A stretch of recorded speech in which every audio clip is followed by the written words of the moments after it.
Welcome বন্ধুরা, তোমরা কেমন আছো? আশা করি সবাই খুব ভালো আছো। নিট চ্যানেলে তোমাদের সকলকে সুস্বাগতম।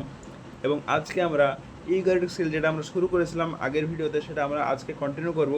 ইউক্যারিওটিক সেলে আমরা সেল মেমব্রেনের স্ট্রাকচার দেখে নিয়েছি, আজ আমরা সেল ওয়াল থেকে স্টার্ট করব। তো যদি আমরা দেখি সেল ওয়ালে কী বলছে, cell wall, as you may recall, a non-living rigid structure called cell wall forms an outer covering for the plasma membrane of fungi and plants. তাহলে একটা নন লিভিং স্ট্রাকচার হচ্ছে বা রিজিড এবং শক্ত স্ট্রাকচার কিন্তু cell wall, যেটা outer covering তৈরি করে কার কার ক্ষেত্রে? ফানজাই এবং প্ল্যান্টসের ক্ষেত্রে, এবং এটা প্লাজমা মেমব্রেনের বাইরে থাকে। Cell wall not only gives shapes to the cell and protects the cell from the mechanical damage and infections. এই যে সেল ওয়াল থাকে, এটা শুধুমাত্র কিন্তু সেলকে শেপই দেয় না, এর সঙ্গে সঙ্গে সেলকে প্রোটেকশনও দেয়। কী থেকে প্রোটেকশন দেয়? মেকানিক্যাল ড্যামেজ থেকে বা ইনফেকশন থেকে। It also helps in the cell-to-cell interaction and provides barrier to undesirable macromolecules. এই সেল ওয়াল কিন্তু সেল থেকে সেলের যে কানেকশন সেটাতে বিল্ড আপ করতে সাহায্য করে, এবং এই যে সেল ওয়াল কিন্তু যে সমস্ত ম্যাক্রোমলিকিউল যেগুলো আমার সেলের প্রয়োজন নয় সেগুলোকে কিন্তু আসতে বাধা দেয় বা সেগুলোকে কিন্তু প্রতিহত করে। Algae have cell wall made of cellulose. অ্যালগের ক্ষেত্রে সেল ওয়াল রয়েছে যেটা সেলুলোজ দিয়ে তৈরি। Galactans, mannans and minerals like calcium carbonate, while in other plants it consist of cellulose, hemicellulose, pectins and proteins. তবে অ্যালগির শরীরে যে সেল ওয়াল রয়েছে সেটা কিন্তু সেলুলোজ, গ্যালেকট্যান্স, ম্যানান্স এবং মিনারেলস দিয়ে তৈরি, যেমন ক্যালসিয়াম কার্বনেট। কিন্তু প্ল্যান্টের ক্ষেত্রে কী হয়, সেটা সেলুলোজ, হেমিসেলুলোজ, পেকটিন এবং প্রোটিন এই সমস্ত কম্পোনেন্ট দ্বারা তৈরি হয়। The cell wall of A younger plant cell, the primary wall is capable of growth. যখন একটা সেল ওয়াল ছোট থাকে, তখন ইয়ঙ্গার থাকে, তখন কিন্তু সেল ওয়ালের কিন্তু গ্রোথ সম্ভব প্রাইমারি স্টেজে থাকাকালীন, which gradually diminishes as the cell matures and secondary wall is formed on the inner or towards the membrane side of the cell. এবং যখন সেকেন্ডারি সেল ওয়াল যখন গঠন হয় সেটা কিন্তু রিজিড হয়, সেটা কিন্তু আর গ্রোথের জন্য সুইটেবল হয় না বা সুইটেবল থাকে না। The middle lamella is a layer mainly of calcium pectate which holds the or glues different neighboring cells together.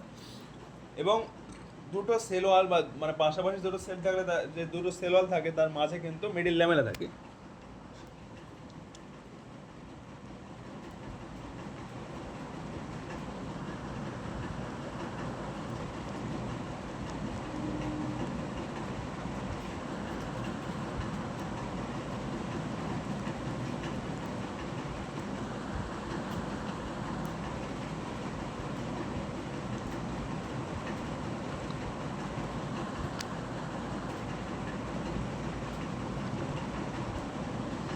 তাহলে এটা একটা সেল ওয়াল, এটা একটা সেল ওয়াল, এগুলো সেল ওয়াল, এবং লাল কালিতে যেগুলো রাখছি সেগুলো কিন্তু মিডিল ল্যামেলা, যেগুলো সেল ওয়ালকে একসঙ্গে ধরে রাখতে সাহায্য করে।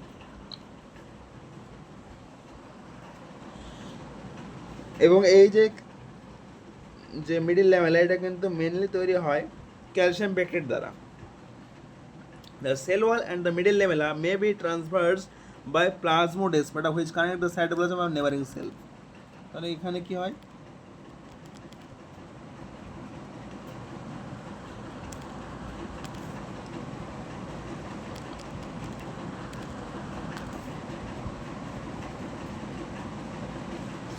এগুলো হচ্ছে প্লাজমোডেসমাটা। তাহলে সেল ওয়াল এবং মিডিল ল্যামেলার মধ্যে দিয়েও কিন্তু যাতায়াতের কিছু পথ থাকে যেগুলো প্লাজমোডেসমাটা বলা হয়। এগুলোর মাধ্যমে cell to cell connection build up করা সম্ভব হয়,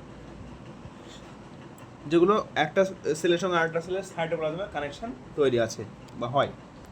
এবার আমরা শুরু করব endomembrane system. Endomembrane system, while each of the membranous organelles is distinct in terms of its structure and function. সমস্ত যে সমস্ত মেমব্রেনাস অর্গানেল রয়েছে সেলের ভিতরে সেগুলো কিন্তু নিজেরাই এক একটা বিভিন্ন স্ট্রাকচারাল ফাংশন আলাদা এবং তাদেরকে ডিস্টিংক্টলি তাদেরকে জানা সম্ভব।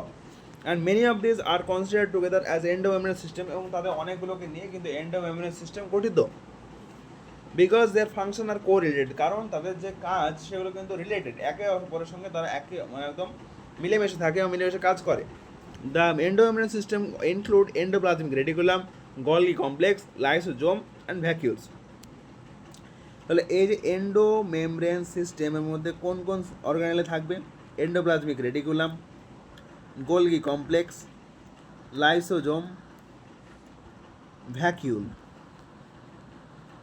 তাহলে এই সমস্ত অর্গানেলি দ্বারা তৈরি হয় আমাদের যে এন্ডোমেমব্রেন সিস্টেম।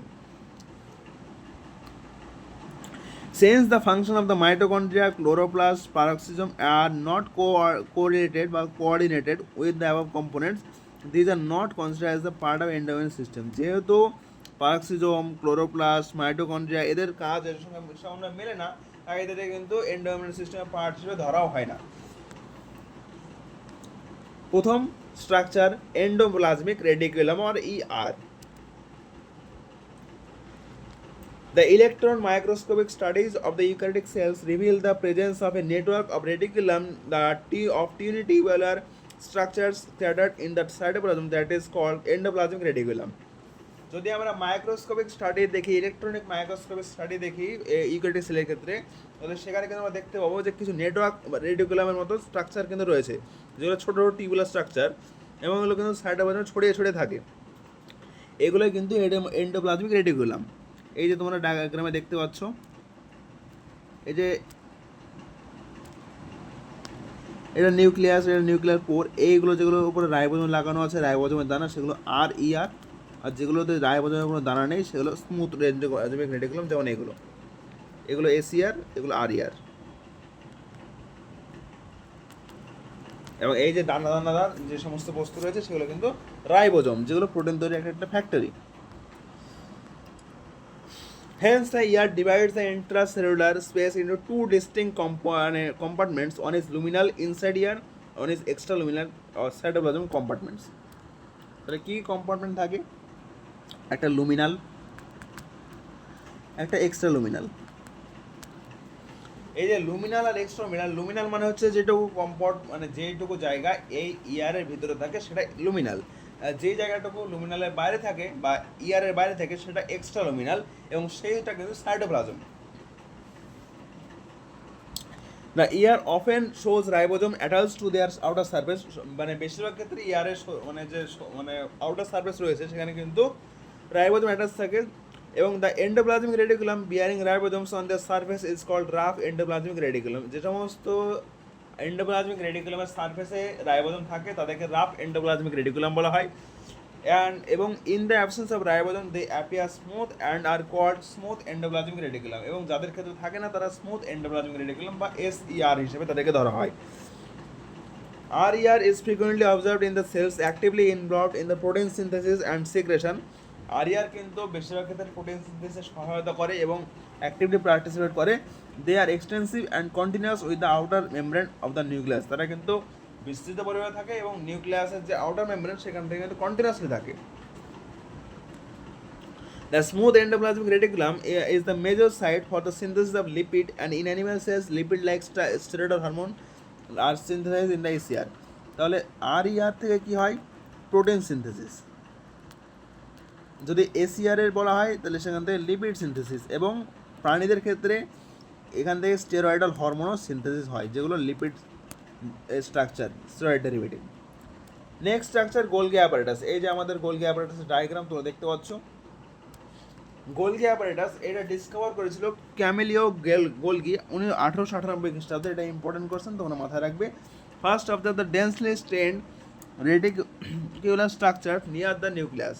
তাহলে ক্যামেলিও গোলগি নামক বিজ্ঞানী 1898 খ্রিস্টাব্দে প্রথম দেখেছিলেন এই যে ডেন্সলি স্ট্রেন্ড রেটিকুলার স্ট্রাকচার নিউক্লিয়াসের কাছাকাছি। This were later named Golgi bodies after him. পরবর্তীকালে এটার নাম গোলগি বডিজ নাম দেখা হয়েছিল তার নাম অনুসারে।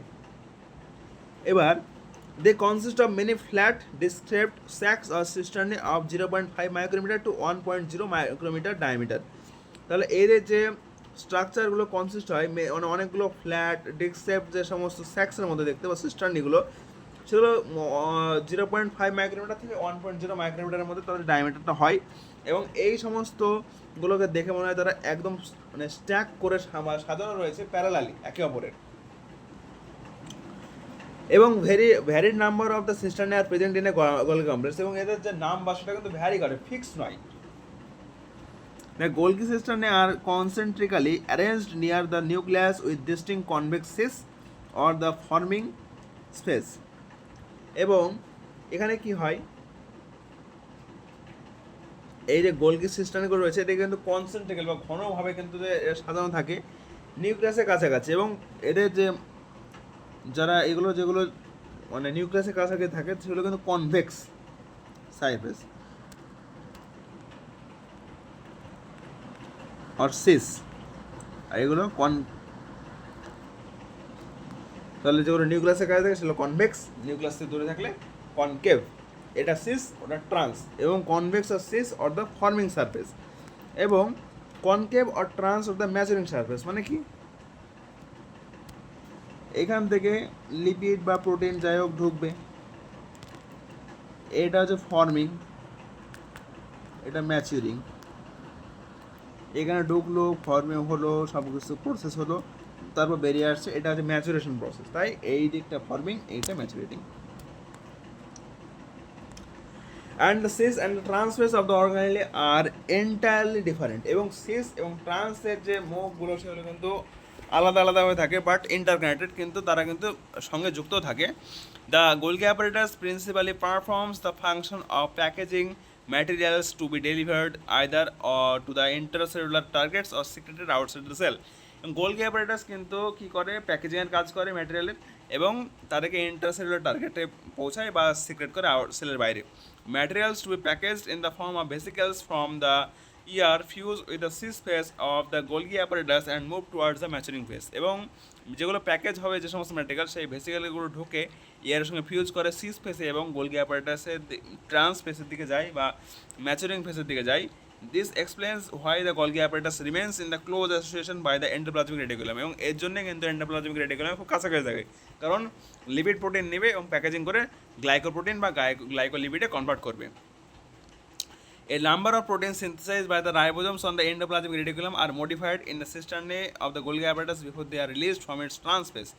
এবং কী করা হয়, এই যে এন্ডোপ্লাজমিক রেটিকুলাম থেকে প্রোটিনগুলো নিল, সেগুলোকে কনভার্ট করলো, প্যাকেজ করলো এবং রিলিজ করলো ট্রান্সফেসে, এবং Golgi apparatus is important site for the formation of glycoproteins and glycolipids, এবং গোলগি অ্যাপারেটাস এর জন্য খুব একটা গুরুত্বপূর্ণ একটা সাইট যে গ্লাইকোপ্রোটিন তৈরি করে এবং গ্লাইকোলিপিড তৈরি করে। তারপরে লাইসোজোমস। These are the membrane-bound vesicular structures formed by the process of packaging in the Golgi apparatus. এবং লাইসোজোম কি, এই যে গোলগি অ্যাপারেটাসের যে প্যাকেজিং করা হলো, এই প্যাকেজিংয়ের পরে যেটা তৈরি হলো সেটা কিন্তু লাইসোজোম, এবং এই যে isolated lysosomal vesicles have been found to be very rich in almost all types of hydrolytic enzyme. এর মধ্যে কিন্তু সমস্ত রকমের এনজাইম থাকে, যেমন হাইড্রোলিজ এনজাইমগুলো কোনগুলো, যেমন লাইপেজ লিপিড ভাঙার জন্য, প্রোটিয়েজ প্রোটিন ভাঙার জন্য, কার্বোহাইড্রেটকে ভাঙার জন্য, optimally active at the acidic pH, এবং এগুলো কিন্তু অ্যাসিডিক পিএইচে বেশি অ্যাক্টিভ হয়। This enzymes R capable of digesting carbohydrates, proteins, lipids and nucleic acid, এগুলো কিন্তু কার্বোহাইড্রেটকেও ডাইজেস্ট করতে পারে, প্রোটিনকেও ডাইজেস্ট করতে পারে, লিপিডকেও ডাইজেস্ট করতে পারে এবং নিউক্লিক অ্যাসিডকেও ডাইজেস্ট করতে পারে। Next structure vacuole. The vacuole is the membrane bound space found in the cytoplasm. এই ভ্যাকিওল কিন্তু একটা মেমব্রেন বাউন্ড একটা স্পেস যেটা সাইটোপ্লাজমের ভেতরে পাওয়া যায়, এবং এর ভেতরে কিন্তু ওয়াটার থাকে, স্যাপ থাকে, এক্সক্রিয়েটরি প্রোডাক্ট থাকে, আদার ম্যাটেরিয়াল যেগুলো সেলের জন্য প্রয়োজনীয় নয় সেগুলোও থাকে। এবং এই যে ভ্যাকিওল এটা কিন্তু একটা সিঙ্গেল মেমব্রেন বাউন্ড স্ট্রাকচার যেটা টোনোপ্লাস্ট বলা হয় তার কভারিংটাকে, এবং in plant cell the vacuoles can occupy up to 90% of the cell volume of the cell, এবং প্ল্যান্টের ক্ষেত্রে এটা কিন্তু 90% জায়গা ঘেরতে পারে। In plants the tonoplast facilitates the transport of number of ions and other materials against the concentration gradients into the vacuole, এবং tonoplast প্ল্যান্টের ক্ষেত্রে কী করে, ট্রান্সপোর্টে সাহায্য করেন এই আয়নকে এই ভ্যাকুলে এদিক ওদিকে। Hence their concentration is significantly higher in the vacuole than in the cytoplasm, এবং এদের কনসেন্ট্রেশন কিন্তু ভ্যাকুয়ালে বেশি হয়। In amoeba the contractile vacuole is more important for the osmoregulation and excretion, যেমন অ্যামিবার ক্ষেত্রে কন্ট্রাক্টাইল ভ্যাকুয়াল খুব ইম্পর্টেন্ট অসমো রেগুলেশন করার জন্য এবং এক্সক্রিশন করার জন্য। And in many cells as in protists the food vacuoles are formed by the engulfing of the food particles. অনেক সেলের ক্ষেত্রে যেমন প্রোটিসটা, এদের ক্ষেত্রে কী হয়, এদের ক্ষেত্রে ফুড ভ্যাকুয়াল তৈরি হয় যেটা খাবারকে এনগাল্প করার মাধ্যমে তৈরি হয়। তো আজকের ভিডিওতে আমরা এই পর্যন্ত রাখি। আমরা আজকে কী পড়লাম, সেল ওয়াল পড়লাম, এবং আমাদের যে এন্ডোমেমব্রেন যে সমস্ত স্ট্রাকচারগুলো রয়েছে, ঠিক আছে, সেগুলো সম্পর্কে আমরা জানলাম। এন্ডোমেমব্রেন সিস্টেম, এই দুটো টপিক আমাদের কভার হলো। কালকে ভিডিও আমরা চেষ্টা করবো যে মাইটোকন্ড্রিয়া সম্পর্কে আরও বেশি ডিটেলস জানান। তো তোমাদের আজকের ভিডিওতে যদি কোনো রকম কোনো ডাউট বা কোনো রকম কোনো কোয়ারি থেকে থাকে তোমরা কমেন্ট সেকশনে আমাকে জিজ্ঞাসা করতে পারো, আমি তোমাদের সেই ডাউট বা কোয়ারির সমাধান করে দেবো। এবং তোমাদের যদি কোনো স্পেশাল কোনো ভিডিওতে যদি কোনো রিকোয়ারমেন্ট থাকে তোমরা আমাকে কমেন্ট সেকশনে জানাতে পারো, আমি তা সেই রকম একটা উপযোগী ভিডিও তোমাদেরকে অবশ্যই দেবো। এবং লাইক, শেয়ার এবং সাবস্ক্রাইব করে আমার পাশে থাকো। এবং সম্পূর্ণ ভিডিওটি দেখার জন্য তোমাদের সকলকে অনেক অনেক ধন্যবাদ।